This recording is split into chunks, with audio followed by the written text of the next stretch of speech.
Hey guys, my name is Brandon and welcome back to my YouTube channel. If you like what you see in here, you're more than welcome to hit the subscribe button so you stay notified every time I upload a new video.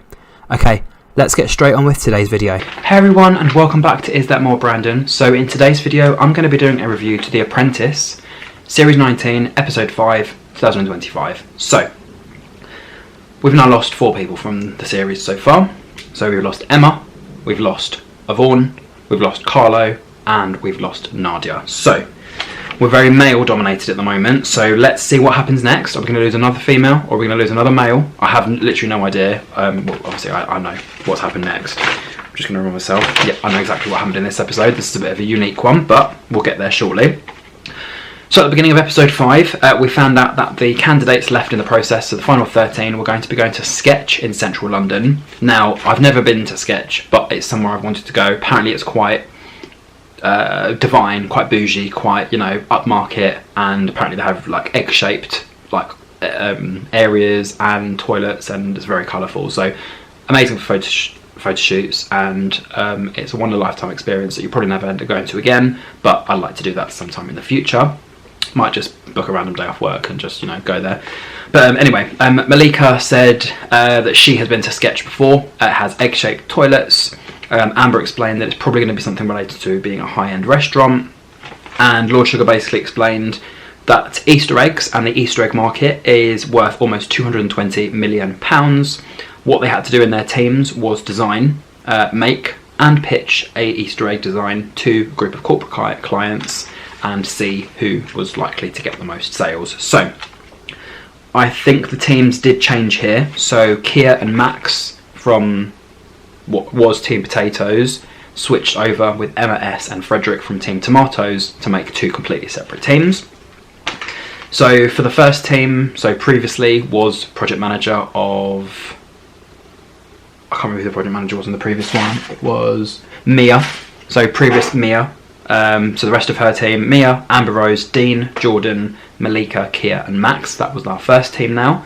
And then our second team, obviously project manager of Nadia, who's now not in the process anymore. But the rest of her team: Jana, Liam, Chizola, Anissa, Johnny, Frederick, and Emma S. So again, for the first team it was Malika, so she became the project manager, and for the second team it was Jana, he became the project manager. So for Malika's team, she said, "It's my time to shine as the PM. I used to work at Waitrose," and she basically said in terms of what their Easter egg was going to be, they were thinking luxury. Amber Rose said, "Is there any sort of concept or storyline?" And Malika said something to do with heart or stars is probably the shape. Jordan jumped in and asked straight away, were there any USPs, or are there any USPs in terms of what makes their product different to any other Easter egg on the market? And Malika said that she wanted to add a sort of health benefit, which again, a bit weird, which Mia jumped in and said, well actually they juxtapose themselves a bit much, trying to sell an Easter egg but then also try and claim that it's healthy. Dean said that something he usually eats is a matcha tea with white chocolate and caramel, and that basically has ended up being what the Easter egg was that they created. On the branding team, Malika said that she wanted to have Amber, Keir, Jordan and Max. Jordan said that he works in the creative industry, and actually he wanted to be on the branding team. So Jordan ended up being on the branding team, initially not a first choice. And for Dean, Mia and Malika, they basically explained that what had been created in terms of the egg shape didn't really look anything like an egg, which is what Dean saw as one of the shapes. Jordan said that in terms of the team name for the egg, it needed to be something like the Art of Chocolate, or potentially like a one-worded brand, because they usually do quite well. Amber said Chocolux, with Max saying that, yeah, we can sell that. Jordan explained the box should probably be one colour, and that purple was quite a premium colour, with Keir jumping in here saying that they need to make sure that it stands out and it's not too similar to Cadbury's, who are also purple and had similar style font. In terms of the actual tasting of the Easter egg and creation of the Easter egg, Malika basically said she's never tried matcha on its own, with Mia selling her, yeah, go on, give it a try. And Dean was on cooking. So yeah, Mia, Malika and Dean were basically all discussing the different flavours. Dean said potentially add more matcha, and Mia basically jumped in and said, well actually, if you can't taste it, fine, but we don't want to add too much because then you end up not being able to taste the matcha or tasting it too much, and then you end up having a green Easter egg, which doesn't really work. Jordan said he wasn't really happy with off green, and Amber said that the colour just doesn't resonate with luxury. In terms of creating their Easter egg, Mia decided to add some gold swirls on it, and they also had to make a promotional video where they ended up getting Kia as the model to kind of hold up note cards and smile at the end to basically say, we are Chocolux, we are a luxury brand, and not having anything else in the video. So I guess Amber, it's kind of her industry, but also at the same time the fact that they got one of the candidates to be the video as opposed to actually showing the egg in the video, I don't know where that shows luxury.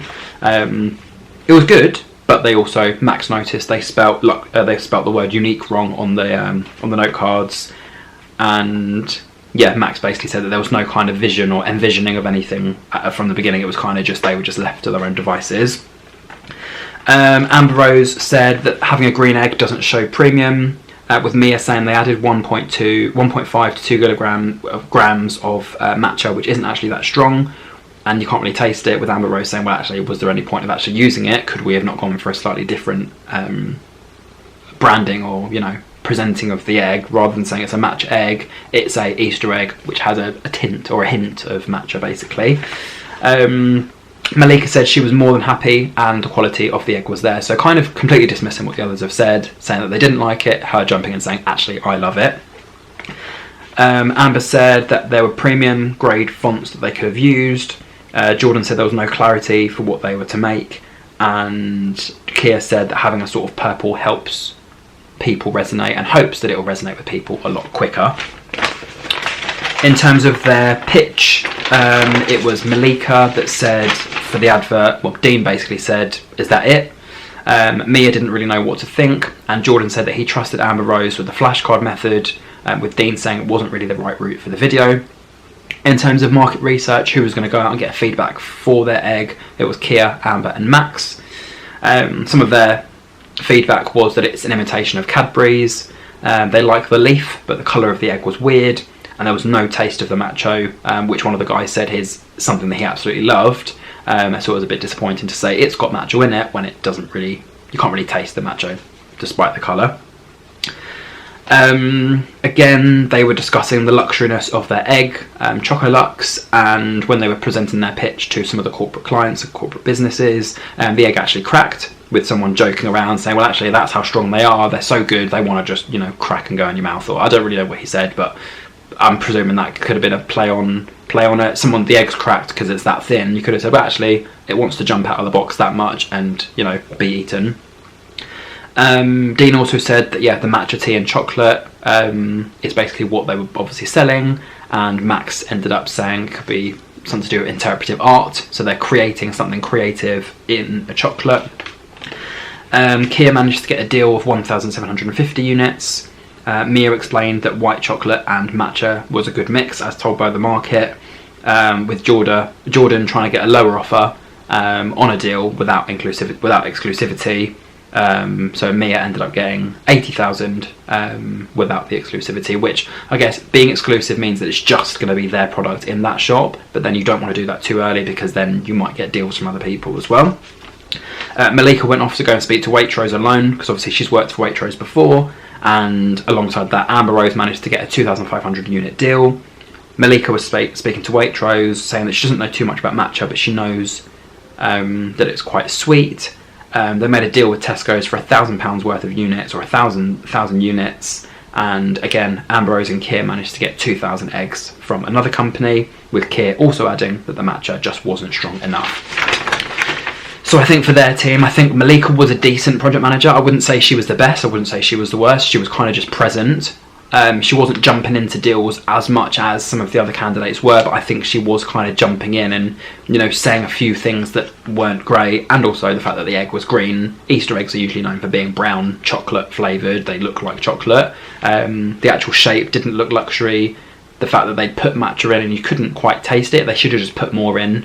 It's like, that's the thing, how do you make a matcha chocolate egg not look green but then also taste of matcha? It was a bit of a difficult balance. So yeah, although Dean came up with that initial idea, they did run with it and they did kind of make it successful. But yeah, you want the egg I guess maybe they could have put it inside of the egg, maybe make the actual egg just chocolate and then just put like an infusion of it inside the egg like some of these Easter egg companies do.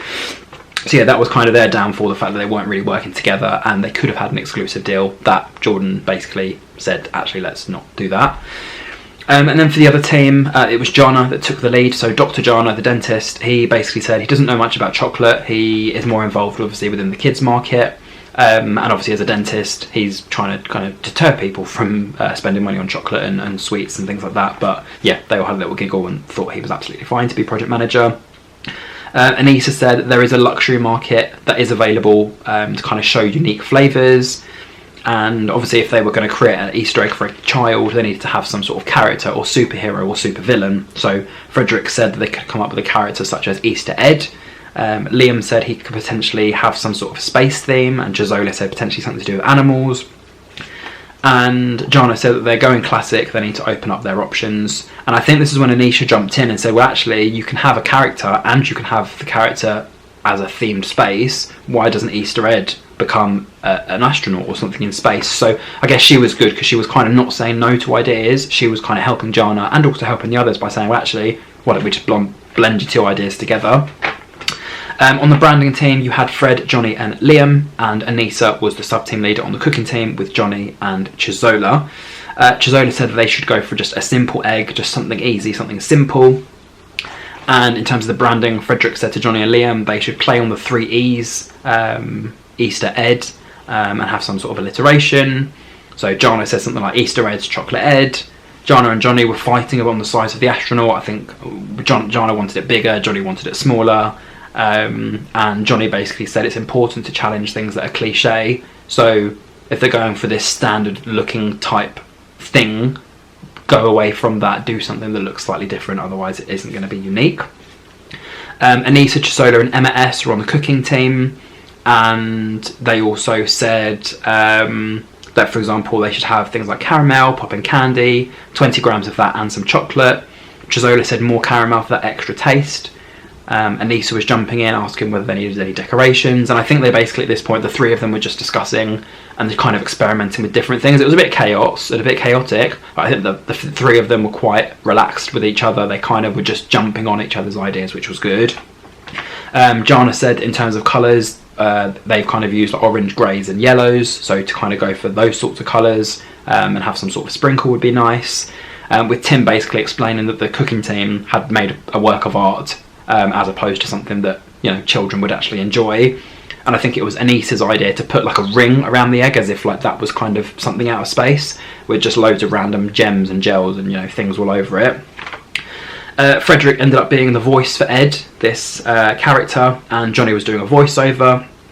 Johnny said that on the egg, the white stuff that they'd added to this Easter egg looked a bit like snow, with Chizola saying that kids usually eat with their eyes, and Johnny adding that it doesn't look professional at all. Liam said that it tastes quite good. Jana said that the popping candy is still in his mouth, and Emma S said that the planets and the yellow stars could have probably helped if they knew the branding team had done more of like a space themed thing rather than just something simple. So for Jana's team, Anissa basically jumped in saying it kind of feels like they were mixing Easter with Christmas, and Frederick was saying, yeah, it's kind of like the Santa Claus for Easter is this Easter Ed, but they kept referring to Christmas, which kind of was a bit confusing because it's an Easter egg, not an Easter egg that you're going to release at Christmas. In terms of the pitch, Jana said he was preaching the morals for Easter, and Emma S said that they keep talking about Christmas when, yeah, the item is for Easter, and Jana said the Easter Bunny seems to be outdated, and this is kind of the new replacement for it. In terms of their market research, so Chizola, Anissa and Liam went to do that. 9 out of 9 of the children liked the taste. 3 out of the 9 liked the out-of-space name of Easter Ed, and 2 out of 9 liked the astronaut, saying that, you know, they didn't enjoy the fact that he wasn't floating around and the chocolate egg was not even, but they all loved the flavour. Frederick also said that Easter Ed comes to give gifts to people in Easter, and again, off to their business deals, so they asked for 3,000 units from Waitrose. Jana said it was a good idea, they just executed it poorly. In terms of this, you know, spreading positivity and love and things like that, Johnny also tried to sell that to another company, saying that they didn't encapsulate that on the packaging. That was one of their bits of feedback. And then Liam managed to get a deal of 6,000 units with another provider. Johnny said that the image was a bit rough, but there was some certain appeal of it, and the positive element of, you know, being positive and happy and all of that wasn't on the packaging. And Anita managed to speak to Tesco's, who have a lot of stores, and tried to get a deal of 1,000 units per store. So I'm not sure if that deal was actually closed, but she kind of initially went in with 1,000 units. Let's see if they ended up accepting that or whether they did not. In the boardroom, it was obviously Malika against Jana. So Malika basically explained that as of now, she has worked very hard on all the tasks and felt like she needed to step up and be the project manager. And they decided to go for a white chocolate and matcha Easter egg, with Amber coming up with a storyline and Mia explaining that they all love the taste of it. She decided to go against the exclusivity for a company, as it was the first company they'd spoke to, a first retailer of the day, and they weren't sure if they were going to get any better deals later on. Malika also spoke to Waitrose for a long time, didn't miss a sales target when she was working there, and for some reason they didn't then want to invest in her product. Mia explained there wasn't much management, and Malika said she didn't want to micromanage, she just wanted to kind of let people do whatever they needed to do in order to, you know, help for the task. And then Jana, he obviously was leading his team. He wanted to go for a classic egg, which was obviously the best option. Anita said there were simple flavours, it had colour, and it was children friendly. Frederick, it was his idea of the character, and that Johnny didn't come up with any other ideas. Jana wanted to sell the character between the egg, and Liam said that Jana had clear instructions, with Anita adding that he was very clear. And actually at this point, this was a bit of a shock, but Jana basically said to Lord Sugar that he wanted to step away from the process, and he felt like there were other people in the process that deserved to win a lot more than he wanted. And I guess they had more of that motivation to win and be a business partner than himself. So I think at this point, I'm not really sure, because in every single series there's at least one person who quits, or there's at least one double firing and things like that. So I'm not really sure if he just wanted to be on the process just to kind of have more publicity for himself as a dentist. I don't know. Or he just at that moment just thought, actually, you know what, business is right for me, just not right now, not with Lord Sugar, especially with all these people that are around me that are working so hard. I don't want it as much as they do. So he basically at that point told Lord Sugar that he wasn't going to be part of the process, but he still had to hang around in the boardroom to see whether his team won or lost. So for Malika's team, they obviously turned down that one sale of 150,000, but they ended up making 5 sales with 5 different companies at a total of 89,750 units. And then for Jana's team, they only made 2 sales and they only got 9,000 units. And that's when Lord Sugar said, well, you know what, thank you, Jana, for, you know, leaving the process, but yeah, it's obviously sad to let you go. So he then left the boardroom. Karen said that he jumped before he was pushed, and Dean said he was glad that his wife introduced him to matcha tea. In terms of the losing team, Frederick said that obviously Jana cannot now be held to account. Johnny said that they were hit a lot with the design, and the design wasn't good enough. Anita explained the packaging was lacking, and that Freddie or Johnny should be fired. And Chizola said there was no positive messaging or any sort of, you know, messaging at all on the box, which is why they didn't win their sales. They basically were all about positivity, body confidence, and all of this for, you know, children to be happy and positive, but the message wasn't on the box. Lord Sugar also jumped in on that, saying that the message of kindness also was not on the box, with Frederick saying they focused on the ethos, which was the kindness, but again, they didn't add that. Liam said that the retailers were obviously put off by the product, with Anita and Chizola saying that they had contributed to the team by putting on craters onto the egg, and the sub-team wanted planets on there as well. So, yeah, again, miscommunication and not enough lead in terms of what they needed. Liam said it was an unfair fault for it all to be left with the branding team. Anita should be fired as she is the sub-team leader, and, you know, it was her fault, or partly her fault, as to why some of the decorations were put on wrong, or the wrong colours, or whatever. And Anita said that Frederick was in charge. There was a lot of key issues that he was involved with that caused the failure of the task. Emma also raised concerns before the pitch, and again, what her concerns were of, you know, having this Christmas themed related storyline to then blend into Easter. It kind of didn't really work. And yeah, Anita said that the best part of the project was the taste, and it was her team along with Emma and Chizola that had organised that, so it shouldn't really be them that were reliable for the failure of the task. And then Lord Sugar basically said it was either the egg or the branding. What was the issue? Tim said it probably was the lack of kindness concept. Lord Sugar said that it was Frederick following the project leader's foundations, but actually he can't blame any of the 6 of them for Jana having led the task, because now Jana's not here to speak up for himself. He just sent all of them back to the house and said to Karen and Tim that he would lose his credibility. He'd lose his credibility if he was to choose one of the 6 of them, because some of them had their little faults, with Anissa adding crates onto the kids' Easter egg, which actually didn't look too professional. You had kind of Johnny, who was not really doing anything. You had Frederick, who in the design was kind of having disagreements with the others, but you can't pick one of them because they were all under someone's lead who is now not the leader. Mia explained there was potentially 3 people at fault, and Anissa basically came back, and obviously when they all came back, Anissa said Lord Sugar couldn't pinpoint it onto anyone after John left the process. So the fact that he's now left, I guess, it was a bit of a difficult. We didn't even get a goodbye from him as to why he left or why he didn't want to be in the process anymore. It kind of he just left. But yeah, like I said, it was a fair thing to do for Lord Sugar to not fire someone. But now that means in episode 6, 7, 8, 9 going forwards, we're probably going to have a double firing, because we've still lost someone, but we haven't lost someone the official way that the programme works. So yeah, we now have 12 people left in the process. We're now on episode 6. So we have 1, 2, 3, 4, 5, 6, 7, 8, 9, 10. We have 13 people left, and we're going to have 12 after episode 6. But yeah, bit of a difficult episode. Like I said, both teams had their highs and lows. You had one egg that was green, and you had one egg that just looked like a mess. But in the end, it was the egg that looked like a mess for the kids that was the one that lost and didn't get enough sales, whereas the other one, kind of luxurious enough, basically, to win.